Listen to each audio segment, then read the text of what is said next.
We're back in the desert and we are here live with Gift Masters. It's been super exciting. And we got Steph here, but we're taking a different approach. And we're talking about where are people messing up with swag at events. So my first question to you is, what is the swag that people should stop doing at events? So much. It's like a five-hour answer. Yeah.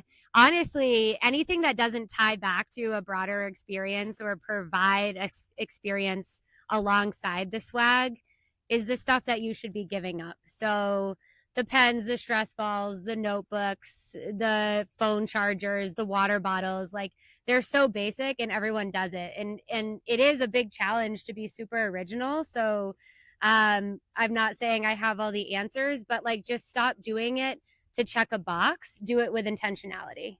Okay, so let's talk about intentionality. What events or swag have you seen and was like impressive to you? You were like, oh wow, this was cool, and you still use it today. Ooh. I actually got a travel sleep sound machine. Wait, what? They make those? Yeah. So well, it's kind of lit now. Yeah. where we are now, they have one in the room, which was like amazing. But that's something that I actually use, and I think about that brand every time I use it because it's actually like really helpful for me. Now, it's not for everybody, but it's also not super branded. So it's like, I think that's where people miss the mark. They just want to toss their brand on everything, where instead, like, provide a high value item that someone will use, and then they'll organically think of you every time they use that item. Another one I've seen done is like, I love when I show up to a trade show and there's some really high ticket items that you can customize. So whether it's airbrushing, like remember when you were like a kid in the 90s? Yeah, I was a kid in the 90s. I was like, okay, yeah, I was.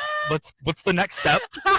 I got a little nervous for a second. I'm here. Like, what's the next step? I'm a kid in the 90s.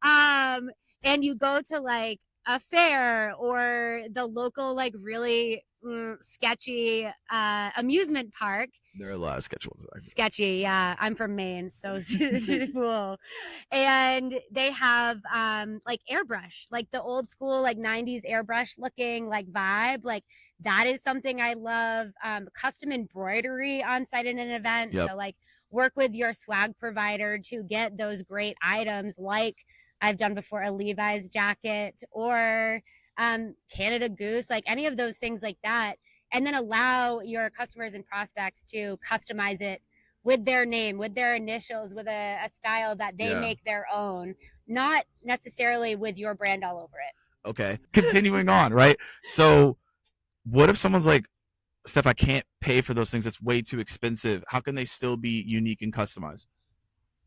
I would do like a post event for the people who really matter. So those key interactions, the key customers, the key prospects, like your top 100, whatever can fit into your budget, focus on them and do that post event as part of your follow-up. And on site, yeah, have a smaller item, but tie it back to your brand. It can also be like, you don't have to do all those weird things. Do like a really like kitschy keychain that ties to your brand somehow, like hot sauce. A lot of people have done hot sauce. Yeah. Okay. I don't know what else is like really cool. I'd rather you have something small at the booth. Okay. That's unique. Okay. Maybe a little weird, has people being like, that's a little weird. One grand prize giveaway baked into like an experience that you're building around the event and what you have at your booth. And then giving the really personalized items to a subset of core targets post event. Okay. I like that. So last thing is, if Reach Desk were to give you swag, what would you want? They have a booth. You're requesting for swag. What should they have? This is so hard. I coming from someone who does events, I don't actually take swag. Okay. I'm really particular. You got something. You can't say nothing. Oh man. It's gotta oh be my something God. that grabs your attention. Oh my God. I'm looking around. There's just cactus. I mean, I hope you don't. No one has the answer out here. That would be. I mean, I do actually like a plant, but you can't travel home with that. I would honestly, at the booth, look, I want them to give me something fun. Whether it's like, I love the keychain idea. I love like a funny kitschy magnet. I love like honestly, cold hard cash. Like if someone wants to try to meet with me at an event and they offer me like $100 gift card, I'll be like, yeah, sure, I'll talk to you for 15 minutes. Like money talks. I would rather them send me a really unique personalized gift after the event. I don't need anything at the event. Okay, there it is. Well, the recap here is number one is you can't actually offer Steph anything at all. So just don't even try. That's what I learned there. Number two is that what's really important is that you're not just doing the same playbook as everyone else when it comes to Correct. swag. How can you have something customized towards you so they remember you, which is key? And then the other thing that I picked up from you is understanding who are the target accounts that are going and then trying to figure out ways that like maybe there's something unique to them that you did some research on that take it to the next level. So that's And what I make it learned. scalable. And scalable. I mean, that's always has to be added in there in every talk here. So appreciate y'all. Steph, thank you.